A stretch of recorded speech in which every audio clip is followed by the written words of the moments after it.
اللہ تبارک و تعالی نے انسانوں کو اپنی ذات عالی سے تعلق قائم کرنے کے لیے، اپنی ذات عالی سے جڑنے کے لیے مبارک اعمال عطا فرمائے ہیں۔ کیا چیز ہے اور کیا وہ سبب ہے کہ جس سبب کی وجہ سے انسان عمل پر آمادہ ہوتا ہے؟ بہت سارے لوگ یہ سوال کرتے ہیں کہ جی نماز پڑھنے کو جی نہیں چاہتا، نیک عمل کرنے کا جی نہیں چاہتا، تلاوت کو جی نہیں چاہتا، دل نہیں لگتا، اسی طرح سے گناہوں سے نہیں بچا جاتا۔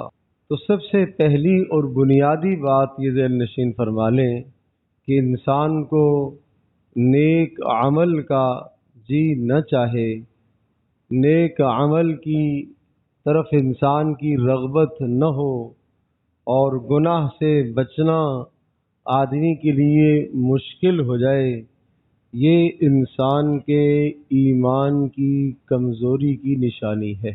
آدمی کا اندر کا جو ایمانی عزم ہے، ایمانی طاقت ہے، اس ایمانی طاقت میں جب کمزوری آتی ہے تو انسان کو نیک عمل کو جی نہیں چاہتا۔ میں مثال عرض کرتا ہوں، ایک آدمی اگر کسی جگہ پر اپنے گھر میں بیٹھا ہوا ہے اور ایک چاہنے والا، محبت کرنے والا اس کا مہمان آ جاتا ہے تو آدمی اس اپنے آئے ہوئے مہمان کو دیکھ کر اپنی جگہ سے آدمی اٹھ جاتا ہے، اور اسے معلوم ہے کہ میں نہیں بھی اٹھا تو کوئی مذائقہ نہیں ہے۔ کس چیز نے اس شخص کو اپنی جگہ سے اپنے مہمان کے اکرام کے لیے، اعزاز کے لیے اٹھایا ہے؟ کس چیز نے اٹھایا؟ یہ اس شخص سے جو محبت ہے، یہ اس شخص سے جو آپ کا تعلق ہے، اس شخص سے محبت ہے۔ دل میں یہ خیال آتا ہے کہ نہیں، اس سے میری ایسی محبت ہے، اس سے میرا ایسا تعلق ہے کہ مجھے کھڑے ہو کر پرتپاک طریقے سے اس کا استقبال کرنا چاہیے۔ اگر میں نے کھڑے ہو کر اس کا استقبال نہ کیا اور میں نے اس سے ملاقات نہ کی تو یہ آنے والے اس شخص کی ناقدری ہے، مجھے بدتمیز سمجھا جائے گا، مجھے بے ادب سمجھا جائے گا، یا یہ کہ بس میرا اندر ضمیر یہ گوارا کر رہا ہے کہ مجھے اپنے اس آئے ہوئے مہمان کے اعزاز اور اکرام کے لیے کھڑا ہونا چاہیے۔ آدمی کا اس شخص سے جو تعلق ہے، وہ تعلق اور وہ محبت آدمی کو کھڑے ہونے پر مجبور کر دیتی ہے۔ بالکل اسی طرح سے نماز کا وقت آ گیا، ایک آدمی نماز کے لیے کیوں نہیں کھڑا ہو رہا؟ فجر میں اذان ہوئی ہے اور آنکھ کھلی ہے، یا اس سے کچھ وقت پہلے آنکھ کھلی ہے، تہجد کا وقت ہے، اس وقت یہ تہجد میں کھڑا ہو سکتا ہے، یا رات کو یہ 1 بجے سونے کا اس کا معمول ہے، 1:30 اور 2 بجے سونے کا معمول ہے۔ یہ وقت خاص اللہ تبارک تعالیٰ کی محبت حاصل کرنے کا اور قرب حاصل کرنے کا خاص وقت ہے۔ آدھی رات گزر چکی ہو، حدیث پاک میں آتا ہے کہ آدھی رات کے گزرنے کے بعد اللہ تبارک تعالیٰ اپنی شان کے مطابق آسمان دنیا پر آتا ہے اور یوں سوال کرتا ہے، کوئی سوال کرنے والا مجھ سے ہے؟ کوئی مغفرت چاہنے والا ہے؟ کوئی رزق چاہنے والا ہے؟ کوئی بخشش چاہنے والا ہے؟ اب جس شخص کے دل میں اللہ پاک کی محبت ہوگی، یہ محبت اس کو آمادہ کرے گی کہ مجھے اللہ پاک کے سامنے تھوڑی دیر کے لیے کھڑا ہو جانا چاہیے۔ یہ محبت انسان کو اللہ کے سامنے کھڑا کرتی ہے۔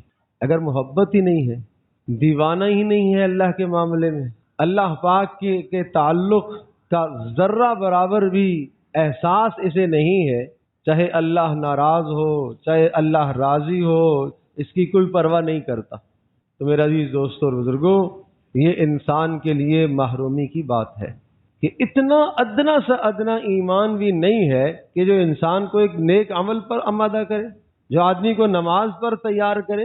اتنا ایمان بھی نہ ہو کہ جو آدمی کو قرآن مجید کھولنے پر آمادہ کرے کہ میں 2 صفحے قرآن کی تلاوت ہی کر لیتا ہوں۔ اتنا ایمان نہ ہو کہ جو رات کو سوتے وقت سارے مشاغل کو ترک کرا کر، چھوڑ کر، کچھ لمحات اور کچھ تلاوت کے کلمات اللہ کے سامنے پڑھ لے۔ اتنا ایمان بھی نہیں ہے ایک شخص کے پاس، تو یہ ایمان کی کمزوری ہے۔ اس کے لیے انسان کو عزم کرنا ہے، گناہ سے بچنے کے لیے آدمی کا عزم ہے، ارادہ ہے، نیکی پر عمل کرنے کے لیے انسان کا اپنا عزم ہے۔ ترغیبات سب بعد کی باتیں ہیں، نیکی پر ملے گا کیا وہ سب بعد کی باتیں ہیں۔ کچھ نہ ملے نیکی پر، اللہ کا حکم تو ہے بھائی، کیا صرف ہمارا عمل غرض ہی کے لیے رہ گیا؟ نہیں، اس پر ملے گا تو میں عمل کروں گا۔ اللہ کی رضا کہاں گئی؟ اللہ کی خوشنودی کہاں ہے؟ صحابہ کرام رضی اللہ عنہم اجمعین کی زندگی اس طرح سے تھی کہ اللہ تبارک تعالیٰ کی رضا اور اللہ کی خوشنودی کو ہر وقت تلاش کرنے کی کوشش کیا کرتے تھے کہ کس عمل سے میرا اللہ راضی ہوتا ہے۔ اب رسول اکرم صلی اللہ علیہ وسلم کا ایک ارشاد سناتا ہوں۔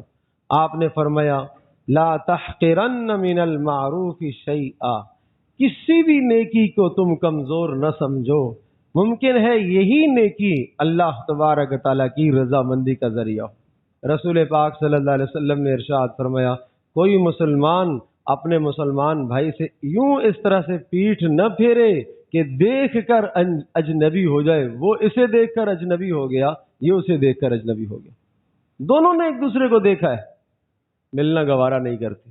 اس موقع پر اپنے نفس کو اور اپنی خواہش کو، اپنی چاہت کو خاک میں ملائے اور رسول پاک صلی اللہ تعالی وسلم کی سنت کو سامنے رکھ کر مل لے، یہ اتنا اجر ہے، بس اوقات ساری رات نفل نماز پڑھنے سے اتنا اجر نہیں ملے گا جو یہ اس ملاقات سے اجر ملے گا آپ کو۔